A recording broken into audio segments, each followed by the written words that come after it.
Omulimu gwa boda wano mu ggwanga guyambye kinene nnyo gavumenti okutonderawo bannansi emirimu nga kati kyava mu kuba omulimu gw'abataasoma wabula n'abasomye bangi bagwettanidde anti emirimu gye basomerera gyakkekwa wabula nga bwe kiri mu mirimu emirala n'abagoba ba boda balina okusomozebwa okw'enjawulo kwe bayitamu mu kukakalabya emirimu gyabwe ng'okusinga bubenje. Obubenje buno buleetedde bangi okuwangaalira mu malwaliro ne famire zaabwe okubonaabona entakera. Kino kiwaliriza kampuni ya Yinsuwa eya Liberty wamu ne banka ya Stanbic okutuukirira abagoba ba boda okuyita mu kibiina ki Safe Boda okubabangula ku nkola ya Yinsuwa.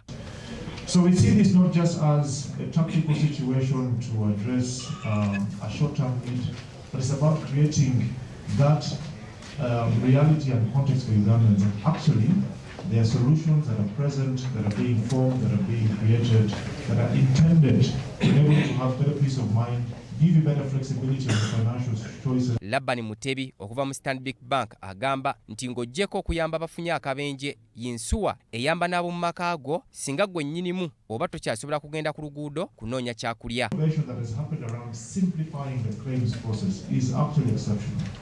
And it ensures that when you actually need to have this claim processed, when an issue has happened and you actually need that income back, it comes to you as quickly and as seamlessly as possible and removing as much friction that has been in the system that has constrained this.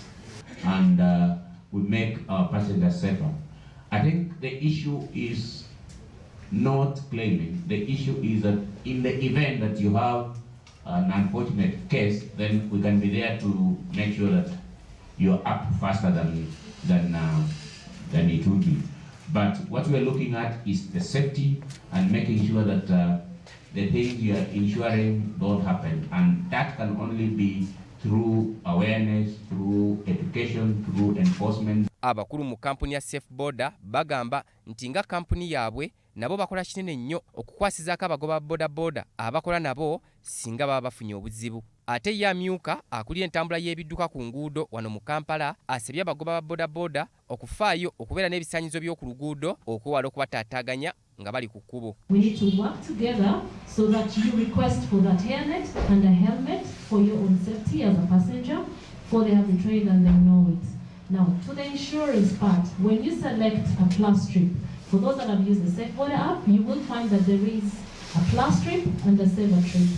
As long as you wake up one morning and get out of your house and decide to move to a particular destination, you have willingly entered a theater where anything can happen, where a crash can happen, and the impact of it can only be known after it has happened.